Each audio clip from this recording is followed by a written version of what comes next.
हमारा प्रसंग जो श्रृंखला है वह उपासना संबंधित जो महर्षि के जो वचन हैं उस पर हम विचार चिंतन कर रहे हैं। एक बार सब साथ में मिलकर गायत्री मंत्र का पाठ करेंगे और फिर कुछ प्रारंभ करते हैं। ओम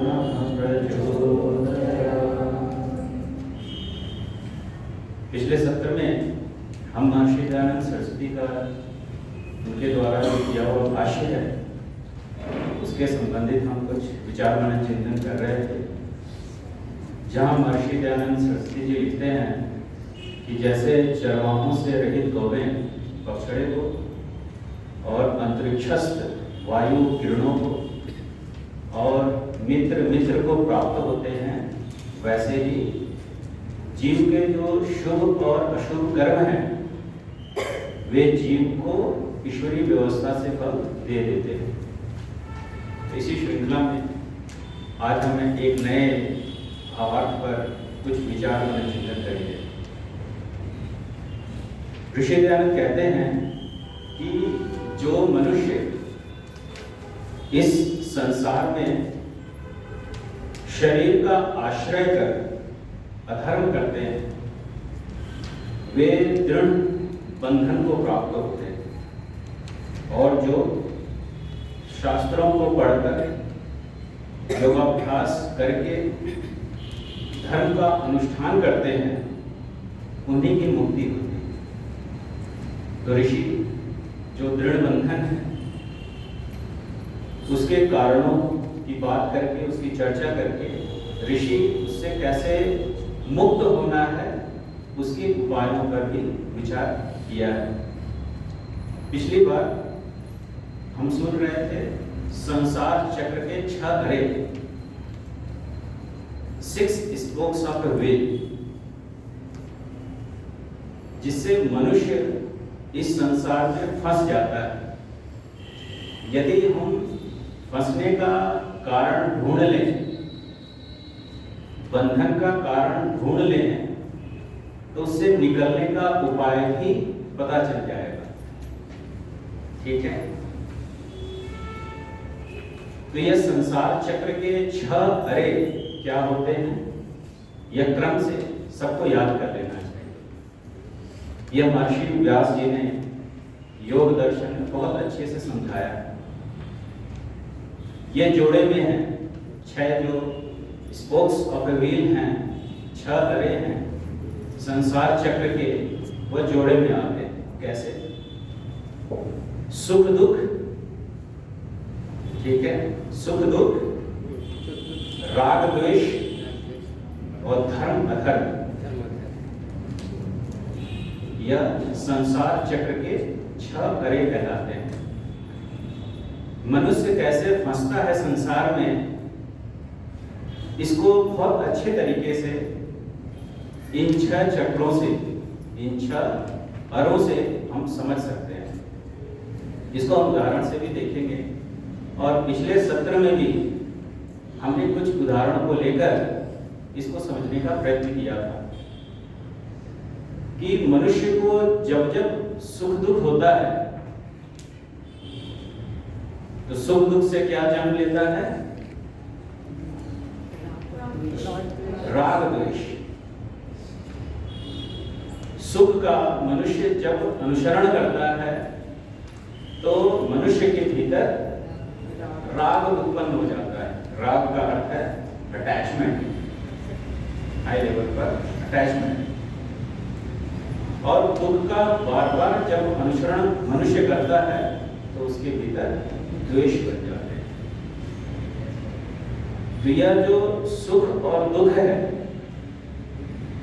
जो पुरुष के पास पहुंचता है, उसको अनुभव करता है, उसी को भोग कहते हैं।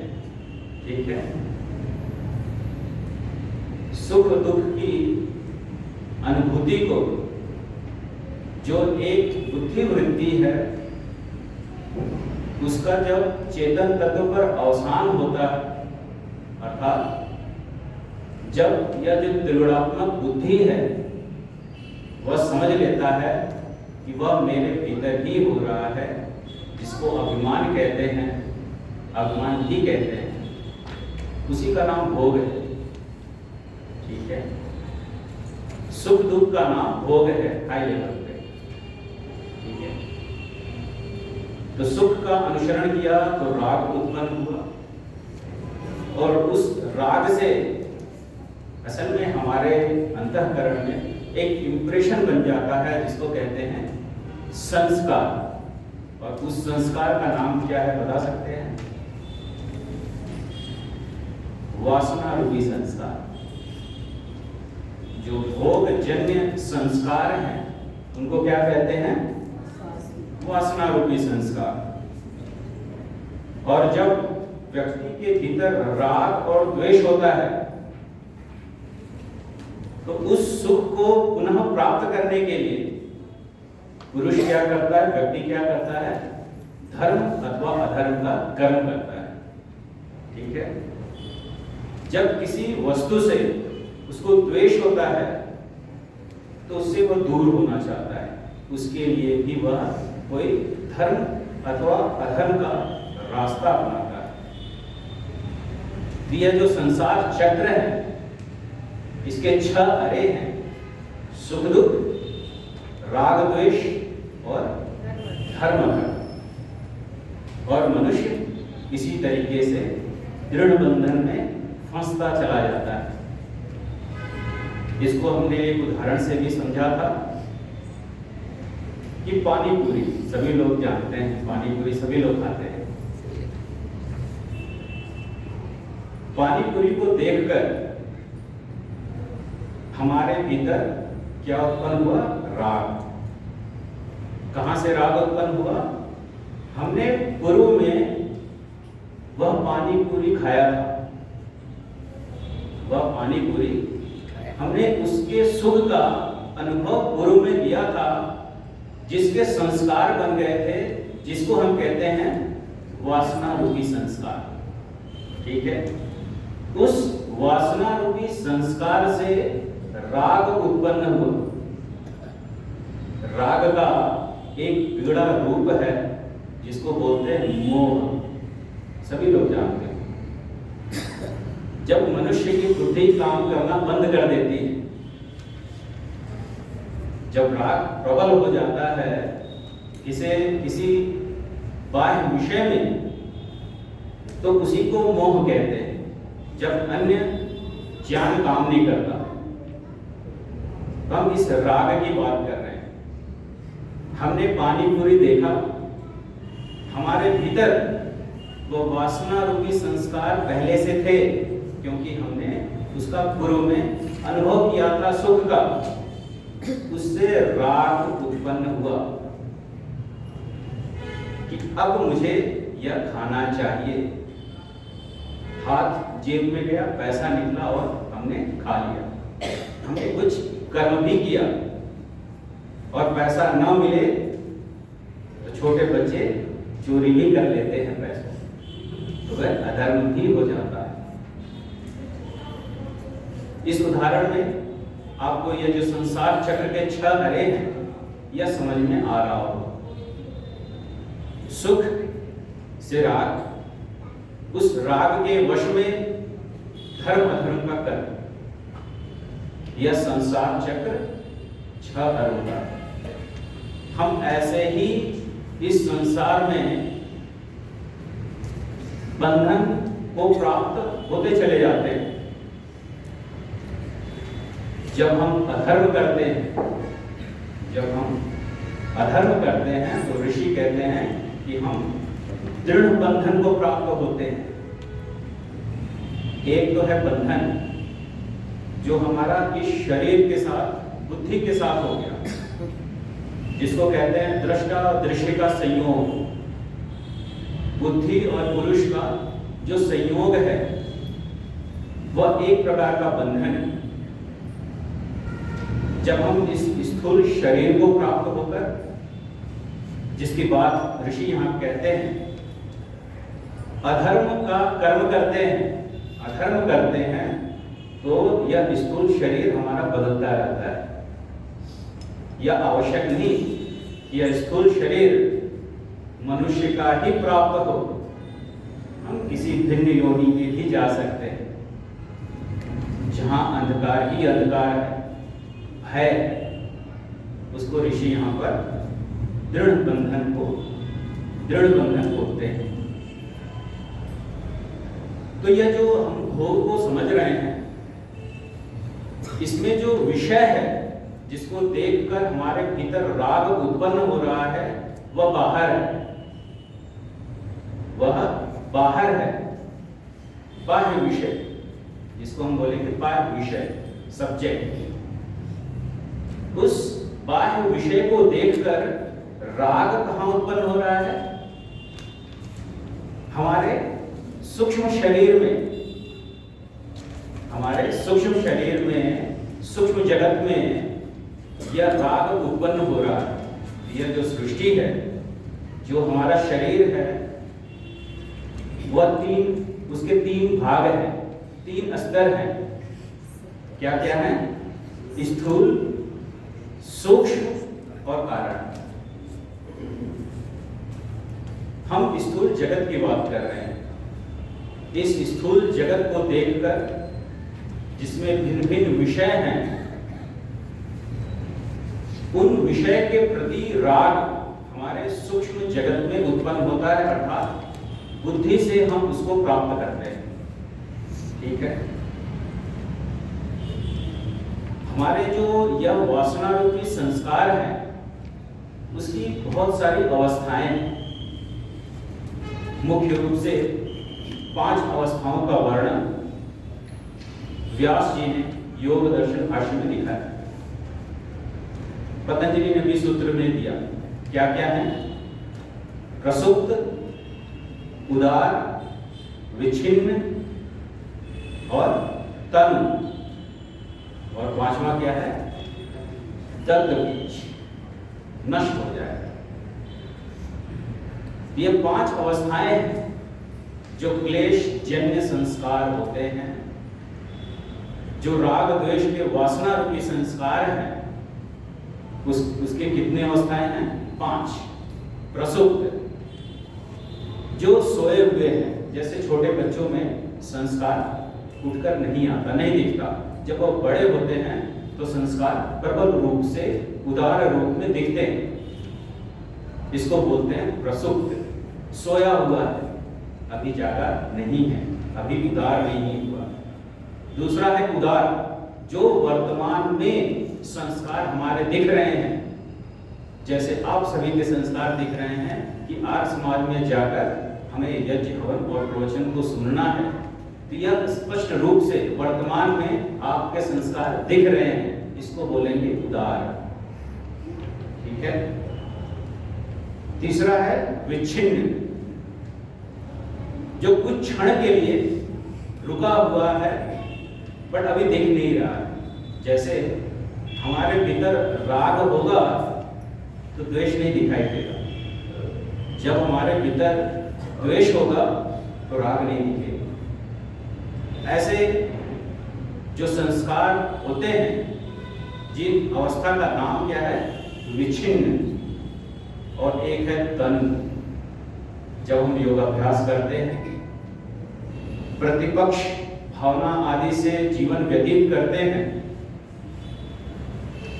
तो वह जो संस्कार हैं वो बड़े ही शिथिल हो जाते हैं, कमजोर हो जाते हैं, छोटे हो जाते हैं, बहुत थोड़े से बचते हैं, जिसकी अवस्था को बोलते हैं तनु।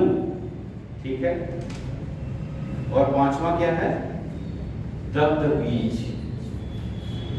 जब हम ध्यानावस्थित होकर ईश्वर के स्वरूप में मग्न होते हैं, समाधिस्थ होते हैं, तो ईश्वर हमारे सब क्लेशों का नाश कर देता है। उस अवस्था को क्या बोलते हैं? दग्ध बीज। ठीक है? यह 5 अवस्थाएं हैं जो क्लेश जन्य संस्कार जिसको कहते हैं, जो क्लेशों से उत्पन्न हुए हैं, उन संस्कारों की जो अवस्थाएं हैं उसका वर्णन हम कर रहे हैं। तब हम जो बता रहे थे कि बाह्य विषय को देखकर जो राग है वह सूक्ष्म जगत में उत्पन्न होता है। ठीक है, पानी पूरी को देखा, वो बाहर था, वह विषय आंखों से देखा, और जो राग है वह कहां जन्म हुआ? उसका बुद्धि के स्तर पर। बुद्धि राग से भर गई कि यह वस्तु मुझे खानी है। अब उस वस्तु को जब हमने खाया तो हमें फिर से सुख और दुख का अनुभव हुआ, हमें सुख का अनुभव हुआ। तो जो पूर्व के संस्कार थे, जो इंप्रेशन थे, वह हमारे इंप्रेशंस और प्रबल होते जा रहे हैं। क्या आप समझ रहे हैं कि एक कागज है, उस पर हमने कुछ इंप्रेशन लिख दिया, लेटर लिख दिया, उस पर फिर से उसी पर पेन चला दिया, तो यह और भी गाढ़ा होता गया, यह इंप्रेशन और गाढ़ा होता गया। वैसे ही हमारे ये राग होते हैं। जब हम भोग करते हैं तो हमारे संस्कार और प्रबल होते जाते हैं। हमें ऐसा ना समझना चाहिए कि एक बार एक वस्तु का भोग कर ले तो हमारा राग शांत हो जाएगा, ऐसा बिल्कुल भी नहीं है। आज हम पानी पूरी खा लें, कल से नहीं खाएंगे। यदि हमारे मन में ऐसा विचार आता है तो यह विचार गलत है। आप उस संस्कार को और प्रबल कर रहे हैं। इस संदर्भ में महर्षि कपिल सांख्य दर्शन में लिखते हैं कि न भोगात राग शांति, राग से भोगों की शांति नहीं होती।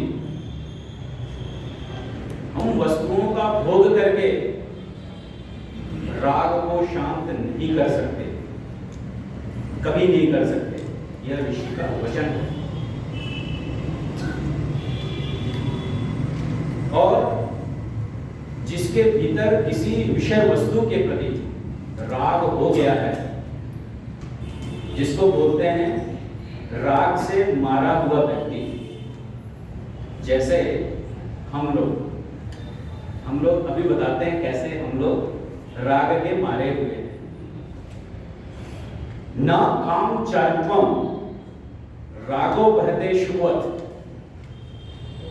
राग से हंत पुरुष या व्यक्ति, राग से मारा हुआ व्यक्ति जो बार बार वस्तुओं का भोग करता है, उस व्यक्ति के भीतर अपनी कामनाओं को चरितार्थ करने के लिए शक्ति सामर्थ्य नहीं रह जाती, स्वतंत्रता नहीं रहती। जैसे तोता, शुभवत का अर्थ है तोता। तोता को आपने देखा है, पालतू तोते को जो पिंजरे में रहता है, वह पिंजरा खुला भी रहे और अपने मित्रों को उड़ता हुआ देख भी ले तो भी नहीं उड़ता। क्यों नहीं उड़ता? उसके भीतर राग है। क्या राग है?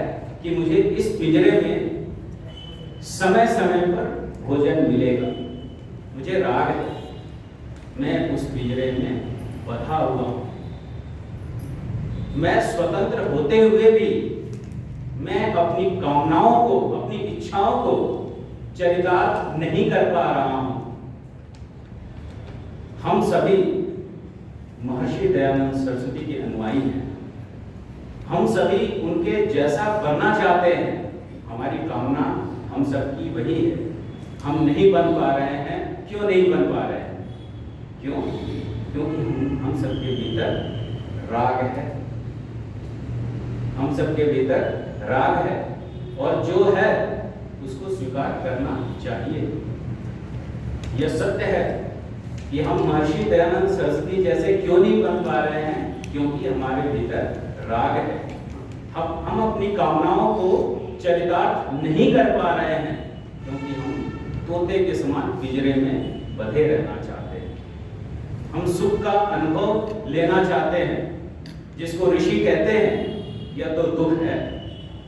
जो इंद्रिय सुख है, जिसके पीछे हम सभी भाग रहे हैं, यह तो हम बस शब्दों में जान रहे हैं।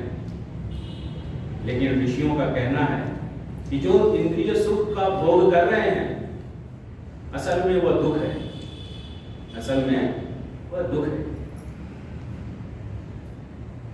तो आगे और एक सूत्र आता है, गुण योगात बद्धा शुभत। यदि हमने राग का उपाय नहीं किया, विरक्त बनने का उपाय नहीं किया, तो यह जो राग है हमें दृढ़ बंधन में डालता जाएगा, डालता जाएगा।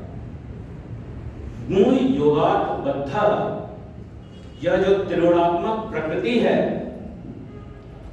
यह अपने जाल में हमें फंसाता चला जाएगा, हमें आबद्ध कर देगा। कैसे? तोते के समान। जैसे तोते का पिंजरा खुला हुआ है तो भी वह नहीं उड़ पाता, नहीं उड़ता, वह उसी में फंसा रहता, फंसा रहना उसको अच्छा लगता। तो जैसे यह जो त्रिगुणात्मक प्रकृति है, यह हमें फंसा लेती है। कैसे? जैसे तोते को फंसा ली पिंजरे के भीतर। ठीक है, आगे सूत्र है जिसकी चर्चा हम अभी किए, न भोगात राग शांति। और एक विषय और जानना चाहिए, राग का यदि हमने उपाय नहीं किया, जिसका उल्टा क्या होता है? राग का उल्टा विराग, वैराग्य, विरक्त होना, विरक्त भाव। यदि हमने उसका उपाय नहीं किया तो यह जो प्रकृति है, जो रस्सी के समान है, जहां हमें पर्वतारोहण करना है, यह प्रकृति कैसी है? इसका क्या पर्पस है? तो शास्त्रों में ऋषि कहते हैं कि यह जो त्रिगुणात्मक प्रकृति है, जो सतरज सप्तम से बनी हुई है, इसका मुख्य प्रयोजन क्या है? भोग और अपवर्ग की प्राप्ति। भोग प्राप्त करना सब जानते हैं, लेकिन यदि हमने अपवर्ग की प्राप्ति का उपाय नहीं किया तो यह राग निरंतर बढ़ता ही चला जाता है। क्या बोला मैंने? यदि हमने वैराग्य का उपाय नहीं किया, जो विवेक से उत्पन्न होता है, जो योगाभ्यास करने से उत्पन्न होता है, जो ध्यान करने से होता है, सूत्र आता है रागो उपदेर ध्यान। ध्यान का लक्षण बताया ऋषि ने। यदि आप ईश्वर का ध्यान कर रहे हैं तो यह मानकर चलिए कि आपके राग आदि जो क्लेश हैं उसका हनन हो रहा है, उसकी उपहति हो रही है, उसका नाश हो रहा है। यदि हमने ईश्वर का ध्यान नहीं किया, यदि हमने ईश्वर की उपासना नहीं की, तो यह राग हमें बंधन में डालता ही चला जाएगा। यह रस्सी के समान है प्रकृति। पर्वतारोहण जब हम करते हैं तो उसके शिखर पर जीवन मुक्त की अवस्था है। यदि हम उसकी ओर नहीं चढ़े तो समझिए कि हमें नीचे ही आना है, हमारी अवगति ही होगी। यदि हमने ईश्वर की उपासना योगाभ्यास नहीं किया तो यह मानकर चलिए कि हमारे राग बढ़ेंगे ही बढ़ेंगे। इसका उपाय क्या है? ईश्वर का ध्यान, ईश्वर की उपासना। ठीक है, न भोगात राग शांति। भोगों से राग की शांति नहीं होती। यदि हमारे मन में ऐसा विचार है कि हम तो ऐसे संतोष में रहेंगे, संसार का भोग भी करेंगे और राग से बचे भी रहेंगे, तो ऐसा नहीं हो सकता। भोग हमें संसार में और फंसाता ही चला जाएगा। जैसे एक मुनि जी थे, उनको यह फंसा ले गया संसार। कथा आती है शायद हिरण की। वो हिरण उनको बहुत प्रिय लगता था, तो योग अभ्यास आदि सब छोड़कर उस हिरण की सेवा करने लगे।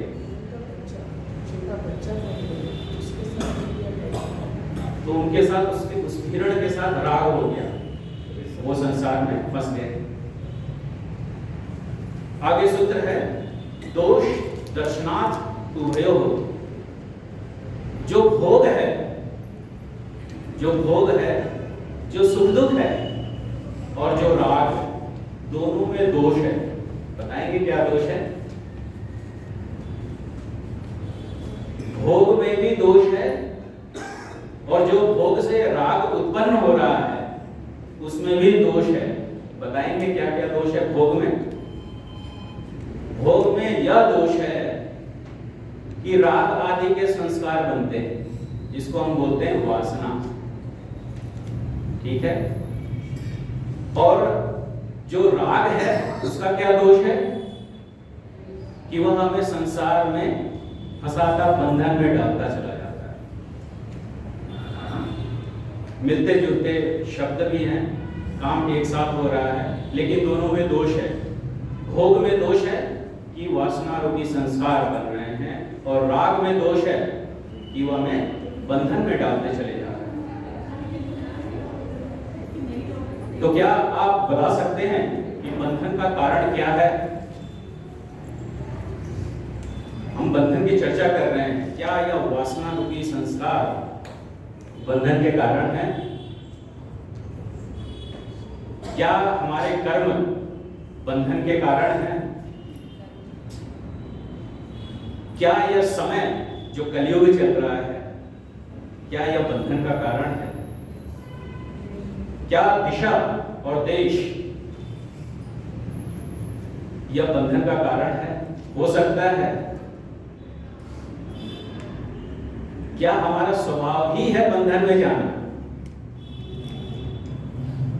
क्या है बंधन का कारण? काल बंधन का कारण नहीं हो सकता। बताइए क्यों नहीं हो सकता? कि कोई बोले कि हम कलयुग में हैं, हमारा अच्छा समय नहीं चल रहा है, इसलिए हम बंधन में हैं। वैसा मानकर चलिए कि यह जो समय है सब आत्माओं के साथ इसका नित्य संबंध है, समान संबंध है। जब ऋषि दयानंद जीवन मुक्त थे उस काल में, वो भी कलयुग था, वह मुक्त हैं और सब व्यक्ति बंधन में हैं। तो यदि हम ऐसा मान लें कि एक समय में सबका बंधन हो जाएगा, एक समय में, आगे आने वाले समय में सबको मोक्ष हो जाएगा, तब तो सब व्यक्तियों का उसमें मोक्ष हो जाएगा बिना कुछ किए। इसलिए काल बंधन का कारण नहीं हो सकता। वैसे ही हमें दिशा और देश से भी समझना चाहिए। हम जीवात्माओं का, प्रत्येक जीवात्माओं का वैसा ही नित्य संबंध है देश और दिशा से। यह बंधन का कारण नहीं हो सकता। कोई बोले उत्तरायण और क्या क्या दक्षिणायन, कुछ ऐसे प्रसंग देकर बोले कि ऐसा इसमें करने से हमारा बंधन हो जाएगा वरना मोक्ष हो जाएगा, तो ऐसी बातें झूठी है। अब एक जटिल क्वेश्चन है, प्रश्न है कि क्या कर्म हमारे बंधन के कारण हो सकते हैं? बताइए। मूल बंधन का कारण नहीं हो सकता। बताइए क्यों? क्योंकि हमने कर्म ही किया था जब हमारा बंधन हो गया था। जब गुरु में हमारा बंधन हुआ इस सूक्ष्म शरीर के साथ, तब तो हमारा स्थूल शरीर हमको मिला, तब हम कुछ कर्म कर पाए। तो इस दृष्टि से देखें तो कर्म भी बंधन का कारण नहीं हो सकता। क्या बात समझ में आ रही है? लेकिन जब हम इस स्थूल शरीर को प्राप्त करके बहुत सारे अधर्म कर लेते हैं तो हम भिन्न भिन्न योनियों को प्राप्त होते हैं, क्योंकि उस धर्म अधर्म के कारण हमारे भीतर कर्माशय बनते हैं। तो ईश्वरीय व्यवस्था से हमें नए नए शरीर प्राप्त होते रहते हैं। हमारा सूक्ष्म शरीर तो वैसा का वैसा ही है। ईश्वर बुद्धि में कुछ परिवर्तन कर देता है। जैसे गाय है, सर्प है, तो उसका बुद्धि में थोड़ा परिवर्तन कर देता है। कैसे करता है कि जैसे विद्युत पदार्थ के प्रति तद्रूप है, वैसे ही ईश्वर उसकी बुद्धि को मोड़ देता है। यह पदार्थ आपको ऐसा इसलिए दिख रहा है क्योंकि इसमें भीतर विद्युत है। वैसे ही ईश्वर विद्युत स्वरूप होकर उसके बुद्धि को मोड़ देता है और वो उसी स्वभाव का बन जाता है। तो कर्म भी बंधन का कारण नहीं है। क्या प्रकृति बंधन का कारण है? क्या प्रकृति के अंदर ऐसा सामर्थ्य है कि वह जीवात्मा को बांध ले, पकड़ ले? क्या उसके अंदर सामर्थ्य है?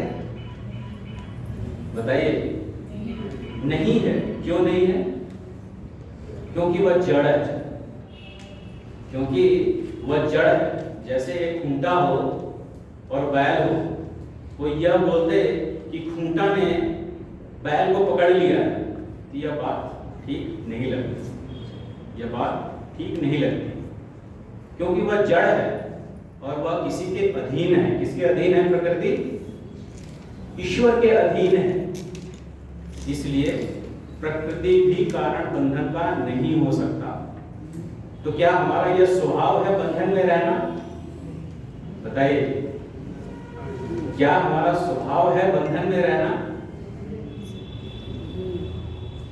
क्योंकि यदि हमारा स्वभाव बंधन में रहना होता तो हमारा मोक्ष तो कभी नहीं हो सकता, क्योंकि स्वभाव का नाश कभी नहीं होता। स्वभाव का नाश कभी नहीं होता। यदि हमारा स्वभाव बंधन में रहना होता, बंद होता, इस प्रकृति से मैं पकड़ लूं, जकड़ जाऊं अपने आप, तो ऐसा नहीं हो सकता। जीव कैसा है? नित्य शुद्ध बुद्ध और मुक्त है। सूत्र आता है असंगो एवं पुरुष। यह जो पुरुष है वह घुला मिला नहीं है, प्रकृति में चिपका हुआ नहीं है, बिल्कुल यह असंग है, बिल्कुल अलग है इस प्रकृति से। उसका स्वभाव तो मुक्त होना है, बंधन में नहीं होना है। क्या अविद्या कारण है बंधन का? ये थोड़ा सा कंफ्यूजन है, थोड़ा सा कंफ्यूजन है इसमें। क्या अविद्या बंधन का कारण है? क्या अविद्या ऐसी कोई वस्तु है जो बाहर फैली हुई है और वह हमें जकड़ ले रही है?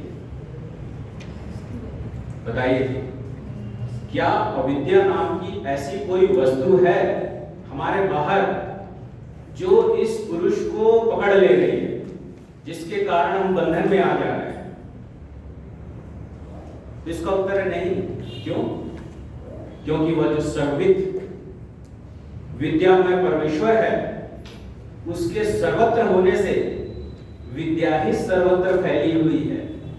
संसार में कहीं पर भी अविद्या है ही नहीं। अविद्या का जन्म तब हुआ जब हमारा बंधन हो गया। एक अंधकार है, उस अंधकार में जब एक सांप को हमने रस्सी समझ लिया तो एक अविद्या का जन्म हो गया। थोड़ा सा कॉम्प्लेक्स है, पर इस पर और विचार करेंगे तो हमें और भी बातें समझ में आएंगी कि अविद्या और जो अविवेक है, हम अविवेक पर बात। उससे पहले और भी कुछ प्रश्न हैं। क्या यह जो अनादि वासना है, वासना रूपी संस्कार है, क्या हमें बंधन में डाल सकते हैं? नहीं डाल सकते। क्यों नहीं डाल सकते? कि जैसे स्थूल शरीर प्राप्त होने के बाद हम कर्म करते हैं, वैसे ही यह स्थूल शरीर प्राप्त होने के बाद हमें विषयों का भोग होता है और फिर वासना रूपी संस्कार बनते हैं। तो वासना रूपी संस्कार भी बंधन का कारण नहीं हो सकते। तो क्या गर्भाधान जो पुत्र कर्म है, क्या वह बंधन का कारण हो सकता है? नहीं हो सकता। क्यों नहीं हो सकता? क्योंकि यह जो जीव है वह पिता के शरीर में सूक्ष्म शरीर के साथ प्रवेश किया था, और जब माता के गर्भ में, जब गर्भाधान के समय प्रवेश करता है तो पिता को तो यह ज्ञात ही नहीं कि अमुक कोई पुत्र उत्पन्न होने वाला है, उसको इस चीज का ज्ञान नहीं है, तो यह जो गर्भाधान आदि जो संस्कार है वह भी बंधन का कारण नहीं हो सकते। किसी के मन में प्रश्न आ सकता है, महर्षि कपिल ने इसका भी उत्तर दिया। तो अंत में आता है अविवेक। अविवेक हमारे बंधन का कारण है, जो एक ध्वांत की तरह है, अर्थात अंधकारमय की तरह है, अंधेरे की तरह कुछ। तो ऋषि कहते हैं कि नियत कारणात् उच्चिति ही ध्वांतवत्। ध्वांत किसको बोलते हैं? अंधकार को। और अंधकार किसको बोलते हैं? प्रकाश की अनुपस्थिति को क्या बोलते हैं? अंधकार। अंधकार ऐसी कोई वस्तु नहीं है, यदि हमने यह प्रकाश हटा दिया तो किसी दरवाजे से आ रहा है, खिड़की से आ रहा है, ऐसी कोई वस्तु नहीं है। इसकी बस परिभाषा बनेगी कि प्रकाश की अनुपस्थिति में जो चीज है वो अंधकार है, वैसे ही अविवेक है। तो जैसे अंधकार का उच्छेदन अर्थात उसको उखाड़ फेंकना कैसे किया जाता है? प्रकाश से। छोटा सा दीपक उस अंधकार को दूर कर देता है, वैसे ही एक वेल डिफाइंड तरीका है कि हम अविवेक, जो बंधन का मुख्य कारण है, जिसको हटाने से हमारा मोक्ष होगा, वह एक वेल डिफाइंड तरीका है। क्या तरीका है? ऋषि ने भावार्थ में बताया कि शास्त्रों को पढ़ें। बहुत ही सिंपल सा 3 स्टेप में ईश्वर ने बताया कि मोक्ष की प्राप्ति कैसे करनी है। शास्त्रों को पढ़ें, विचार मनन चिंतन करें और योगाभ्यास करें। दूसरा स्टेप लिखा है योगाभ्यास करें, चित्त की वृत्तियों का निरोध करके परमेश्वर के स्वरूप में स्थित होने का अभ्यास करें। इसको बोलते हैं योगाभ्यास। और फिर जब संसार में हम प्रवृत्त हो तो हम धर्म का अनुष्ठान करते रहें। अधर्म का अनुष्ठान करें, और अधर्म का अनुष्ठान करेंगे तो क्या होगा?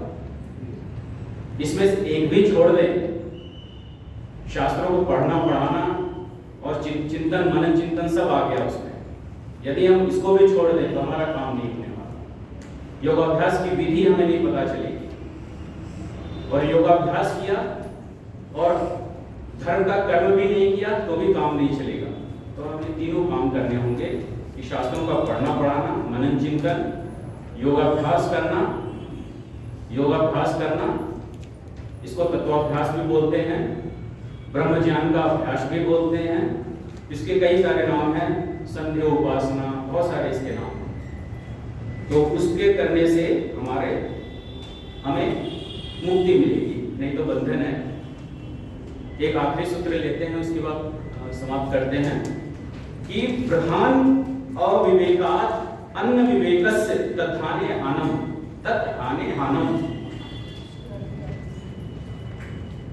प्रधान अविवेक क्या किसको बोलते हैं?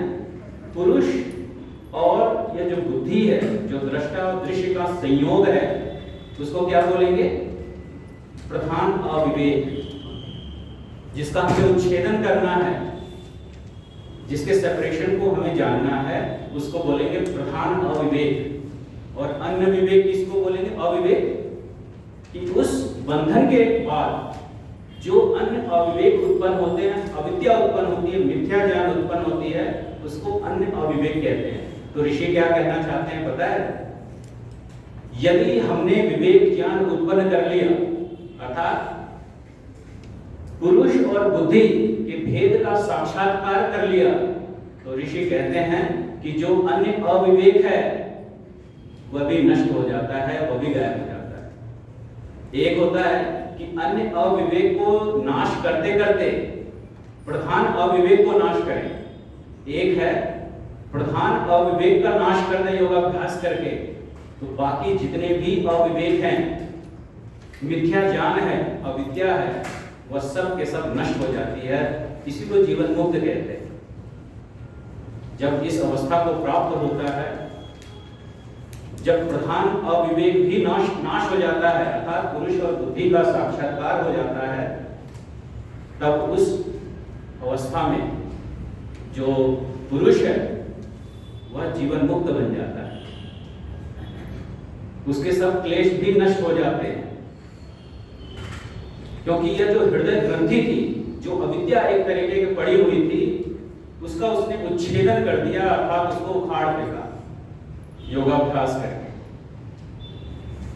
तो यदि वासना रूपी संस्कार से कोई बहुत परेशान है, तो उसके लिए एकमात्र उत्तर ऋषि दयानंद का है कि यह जो वज्र रूपी शस्त्र ईश्वर है, वही एकमात्र ऐसा शस्त्र है जो वासना रूपी संस्कार से मनुष्यों को बचा सकता है, अन्य कोई उपाय ही नहीं।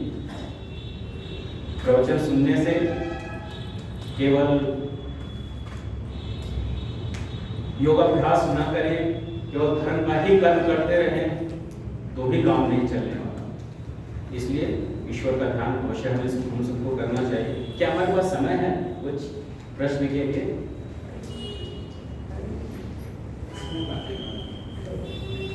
तो सुनने के लिए आप सबका बहुत बहुत धन्यवाद। नमस्ते।